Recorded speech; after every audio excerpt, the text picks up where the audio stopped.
WW está de volta. Vamos falar agora sobre o programa de incentivo ao carro zero lançado hoje pelo ministro da Fazenda, Fernando Haddad. Quem pouco lembra o pacote anunciado há poucos dias pelo vice-presidente Geraldo Alckmin. Os veículos de passeio ainda estão contemplados, mas saíram do foco. A reportagem é do Rudá Moreira.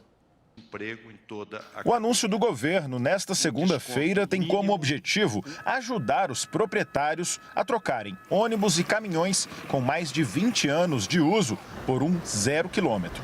Para isso, haverá desconto de impostos. Começa em R$ 33.600 sobre os tributos de caminhões menores e micro-ônibus. Os de grande porte terão direito a um crédito tributário de até R$ 99.400. O desconto vale apenas para as vendas em que os clientes derem como parte do pagamento um veículo usado.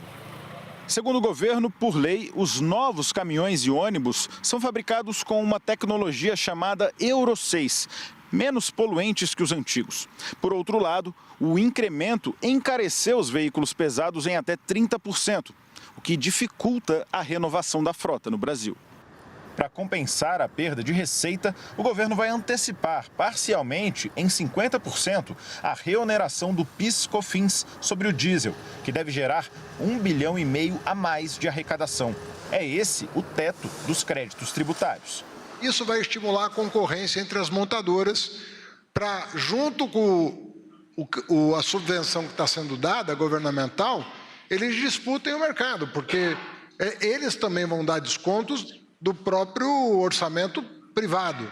Isso aqui é um orçamento público que vai se combinar com o privado para atingir o maior número de pessoas possível. Os carros de passeio de até R$ 120 mil continuam contemplados, mas as alíquotas deram lugar a valores fixos de descontos, de R$ 2.000 até R$ 8.000.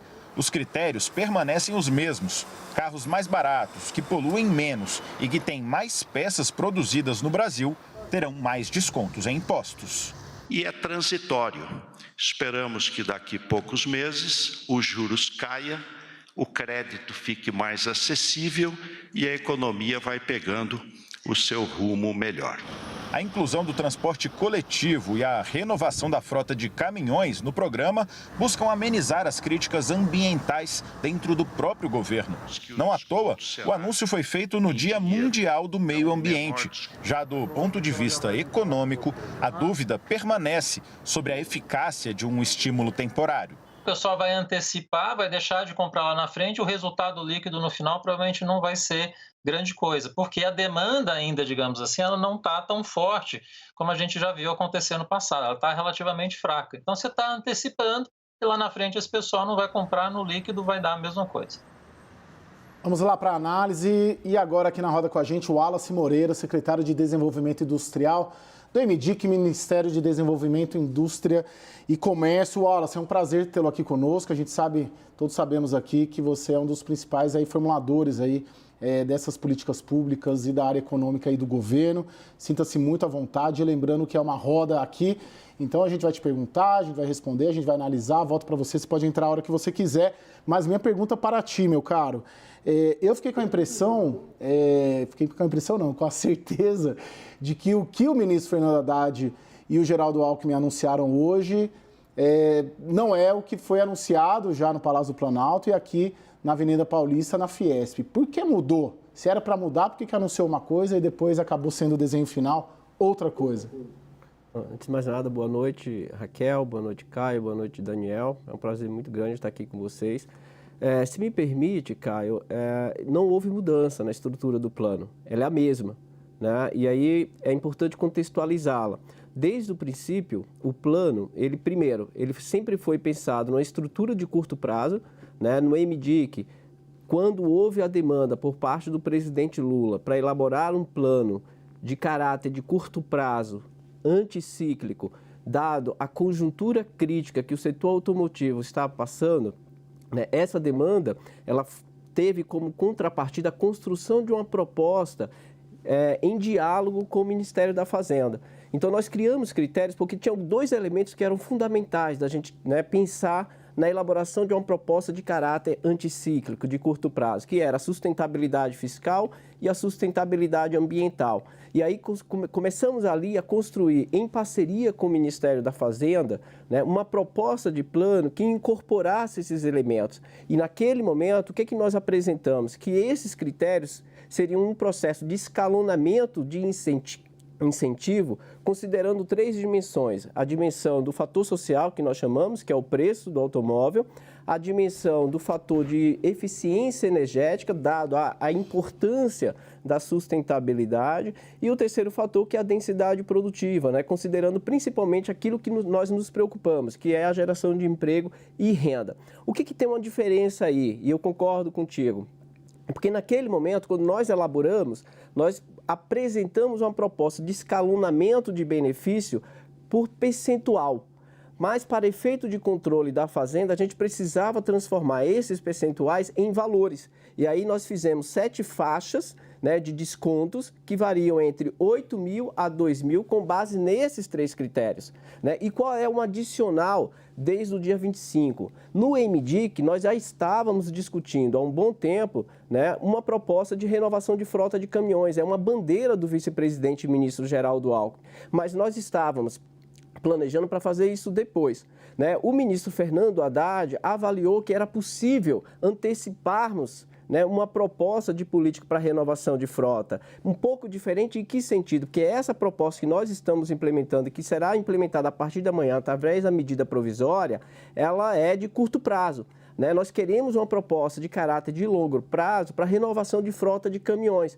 Né? E aí veio e incorporou-se essa proposta de renovação de frota de caminhões. Então, assim, não houve um processo de repaginamento. O programa ele é o mesmo, ele tem as mesmas características e sempre teve o mesmo princípio de um caráter anticíclico. Tanto é que sempre quando nós dialogamos sobre essa proposta, deixamos muito claro que isso não é uma política industrial, é uma política de caráter anticíclico, conjuntural. Ela não tem uma perspectiva estrutural de transformação das estruturas produtivas do setor automotivo. O objetivo dela é, dado um cenário crítico de um setor extremamente relevante para a atividade econômica, a gente contribuir para uma retomada, né, da dinâmica produtiva. Só para a gente ter clareza do que eu estou falando, né, da conjuntura do setor automotivo. É um setor que tem uma capacidade produtiva hoje de 4,5 milhões de automóveis, está operando abaixo dos 50% da sua capacidade instalada. Um setor que hoje emprega diretamente 101 mil pessoas e indiretamente 1.200.000 pessoas. Por que isso? Secretário. Claro. Raquel aqui. Secretário, eu fiquei com a mesma sensação do Caio Junqueira, de que o programa teve uma mudança importante. E aí vou colocar alguns pontos aqui, que eu acho que é uma mistura aqui de apuração com análise, mas o programa era... Minha apuração, o senhor pode, né, me corrigir se eu estiver errada, ele tinha uma previsão inicial aí de cerca de 2 bilhões de reais só para carros de passeio. E são agora 500 milhões de reais para carros de passeio. Ele não tinha previsão de entrar ônibus e caminhão. Agora a maior parte dos valores está voltado para ônibus e caminhão. A minha percepção é que houve uma redução de danos pelo Ministério da Fazenda para reduzir o tamanho do subsídio que tentava ser colocado para o carro, o dito carro popular. E conversando muito com empresários do setor automotivo, é um setor que eu acompanho há bastante tempo, me dá a sensação de que o governo tem uma percepção um pouco equivocada e não percebe o quanto esse mercado mudou. Esse mercado mudou porque as empresas não produzem mais esse carro tão popular e ele mudou também porque cerca de metade desse mercado hoje, ele é de aluguel. A maior parte desses carros é comprado por grandes empresas que alugam os carros para para realmente a população mais classe média, que precisa do carro para trabalhar ou que usa o carro para fazer um Uber, ela não consegue comprar o carro e aí a prestação do aluguel cabe dentro do seu bolso. A percepção hoje dentro do mercado é que o programa pode servir muito mais para melhorar a margem de lucro de algumas montadoras, como a Stellantis, a Fiat, por exemplo, que trabalha com esse tipo de carro, vou facilitar para essas transportadoras do que para chegar na pessoa física. Tanto que nos primeiros 15 dias vai ser direcionado só para a pessoa física. E a informação que eu tenho é que a sugestão do Ministério da Fazenda era que se excluísse a pessoa jurídica para poder excluir essas grandes empresas que alugam os carros. Mas aí a Anfávia foi contra. Wallace, você pode falar, pode... Se me permite, Raquel, eu acho que é importante pontuar algumas questões. Veja, desde o princípio, quando o Ministério da Fazenda e o MDIC começaram a dialogar sobre a proposta de um plano de caráter anticíclico de curto prazo, nós trabalhamos com um período entre 4 e 12 meses, com previsibilidade de impacto fiscal em todos esses meses. O que foi anunciado, o que está sendo implementado é uma proposta de 4 meses, ou de um valor específico para o programa, que já era calculado esse impacto fiscal de 500 milhões, né? Então, não procede essa ideia de que nós não trabalhamos em parceria, né, construindo e elaborando essa proposta com a previsibilidade de duração de prazo. Nós fizemos, né, uma previsibilidade de duração do programa para 4, 5, 6, 7, 8, 9, 10, 11 e até 12 meses. Né? Um outro ponto que é importante, em diálogo com a Fazenda, quando no primeiro momento discutimos a proposta, nós consideramos os veículos apenas de 1.0. Qual que era o problema ali? Que ele ocupava apenas 10% do mercado. Então, nós estávamos atentos a essas transformações e mudanças, principalmente até porque 50% desses carros hoje, muitos carros são comprados pelas locadoras, como você bem lembrou. E aí, o que nós fizemos? Incorporamos carros até 120 mil, que corresponde a quase 40%, 45% do mercado.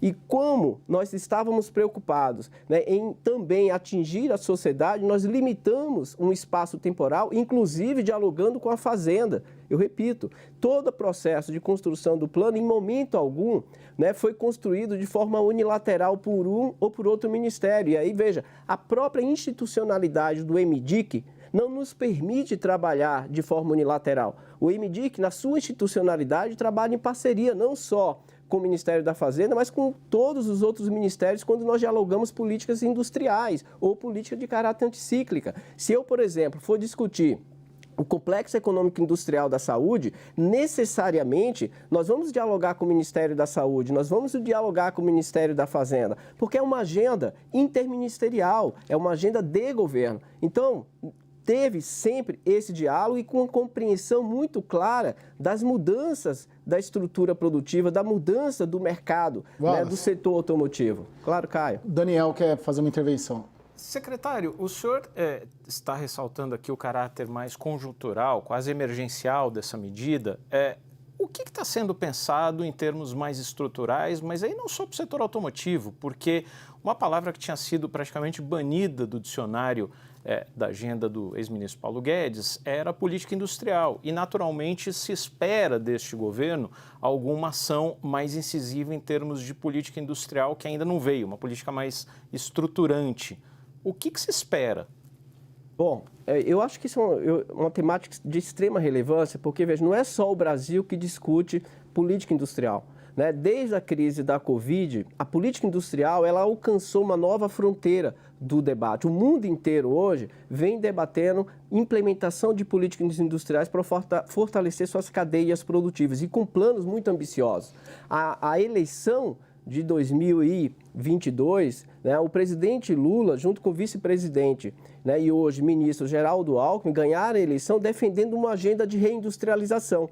Né, o vice-presidente e ministro Geraldo Alckmin, né, renovou esse conceito de forma muito apropriada, falando em um projeto de neoindustrialização que tem como finalidade promover um processo de transformação da estrutura produtiva brasileira com vista à transformação digital e a sustentabilidade. Nesse sentido, nós temos no MDIC, liderado no MDIC, pelo MDIC, o Conselho Nacional de Desenvolvimento Industrial, que foi retomado agora pelo governo. É um conselho composto, né, por 21 ministérios, mais o BNDES e 21 convidados da sociedade civil, cujo objetivo é justamente apresentar para o governo, apresentar para o Brasil uma proposta de política industrial em que dialogue com a sociedade numa perspectiva de missões. Nós já temos muita clareza que seremos orientados por grandes missões com a finalidade de alcançar essa grande ambição do governo Lula, que é promover um processo de neoindustrialização. E até quando sai essa política industrial, essa proposta? Pelo calendário que nós construímos é até dezembro, mas nós estamos trabalhando, né, com muito afinco para que essa agenda, para que essa proposta seja apresentada antes do final de dezembro, dado a necessidade, a importância de apresentar um projeto de política industrial. E uma coisa que você mencionou, Daniel, eu acho muito importante. Política industrial, ela não tem efeito em um curto prazo, em 1 ou 2 anos. Dependendo do setor produtivo ou da missão que nós estivermos discutindo, o processo de maturação do investimento, o processo de maturação das transformações tecnológicas demanda um espaço temporal relevante. Por exemplo, se nós discutirmos o setor de semicondutores, que tem se mostrado algo extremamente estratégico na economia internacional, né, vários estudos especializados mostram que o processo de maturação do investimento chega a ultrapassar 20 anos. Então, a gente plantar agora a semente de um processo de neoindustrialização é de extrema relevância para o Brasil do futuro que nós queremos, dado a nova conjuntura internacional em que o mundo discute políticas industriais. Wallace, aí eu tinha aqui até previsto de te perguntar até sobre isso, né? Porque quando a gente fala de semicondutores, a grande questão econômica, até geopolítica hoje no mundo, né? E eu vi, acho que foi uma fala sua, eu não sei de alguém também que acompanha política industrial, dizendo que o programa do Biden, do Joe Biden, presidente dos Estados Unidos, para semicondutores é de 52 bi de dólares e o nosso 670 milhões de reais. Então, eu tenho uma dúvida. Primeiro, na questão de semicondutores, né, que é a questão moderna, a questão século XXI, contemporânea, temos recursos, temos como competir internacionalmente, mas principalmente, por que uma política, uma eventual política, ou as missões que você cita, não vieram antes até de uma política automotiva? Porque uma política automotiva já aconteceu inúmeras vezes. Desde Juscelino Kubitschek, inúmeras vezes houve incentivos fiscais para o setor automotivo. Por que não se colocou antes a necessidade de entregar essa agenda mais moderna, né, das missões que você cita, semicondutores, descarbonização, digitalização? Por que não se colocou isso antes e como prioritário e depois de cuidar de novo de incentivar fiscalmente o setor automotivo? Caio, veja, políticas industriais, né, estruturais, de longo prazo, ela não exclui discutir conjuntura. Né? Eu preciso discutir a conjuntura, eu preciso ter uma sensibilidade para entender o que está acontecendo na economia brasileira numa perspectiva de conjuntural. Eu sempre digo que um dos maiores desafios de analistas, né, ou de policy makers, né, pessoas que pensam políticas públicas, é fazer essa distinção, o que é conjuntural, o que é estrutural. Isso não é fácil.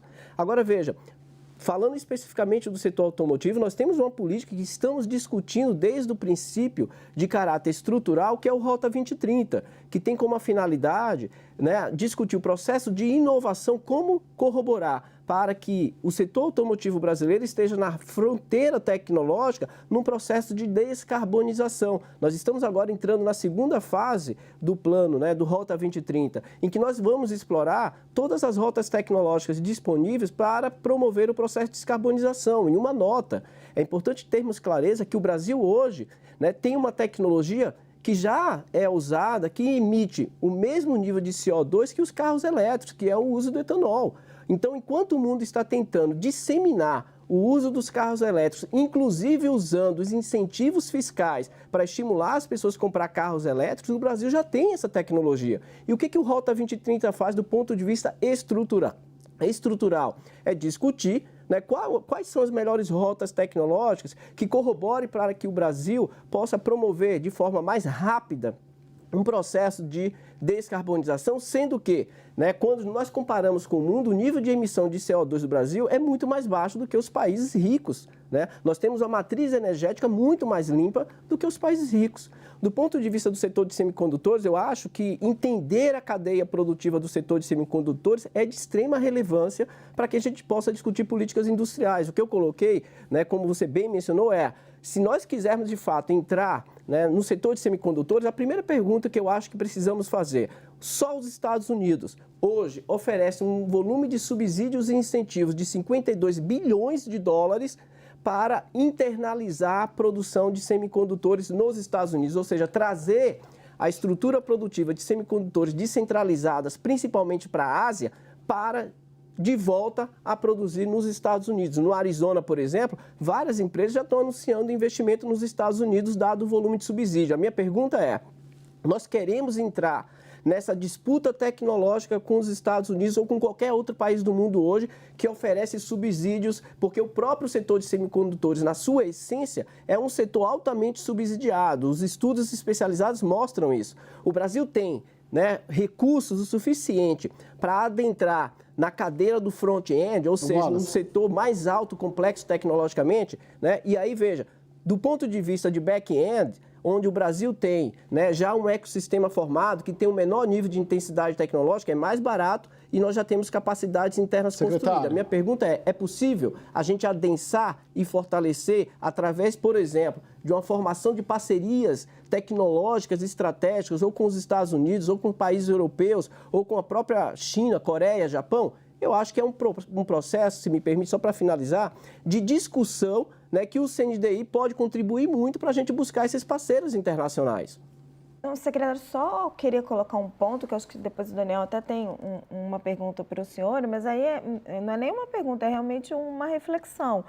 Sim, o mundo está num momento diferente, depois da guerra da Ucrânia, as preocupações com Taiwan, a gente tem todo esse contexto aí do nearshoring, né, dos países preocupados em ter suas cadeias de fornecimento mais próximos de si, principalmente dos semicondutores. Mas a gente acompanha há anos os programas de política industrial, e aí estamos falando depois do Inovar Alto, do próprio Rota 2030, que o senhor mencionou, e não temos avaliação desse tipo de programa. Assim, eles geraram benefícios, eles renderam o suficiente, que valeu o dinheiro investido pelo contribuinte brasileiro? Raquel? A ministra Simone Tebet estava se propondo a fazer esse tipo de avaliação. Mas o que a gente vê hoje no governo Lula é a retomada desse tipo de programa, entrando mais subsídios e mais programas. Agora está se falando em estímulo para compras governamentais no novo PAC, quando a avaliação dos programas de subsídio que já existem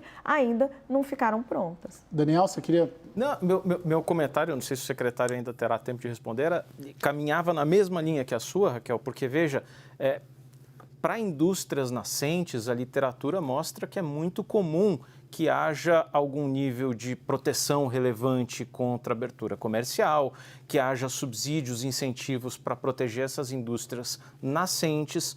No caso do setor automotivo no Brasil, esses incentivos e a proteção existe desde que ela se instalou no Brasil na década de 1940.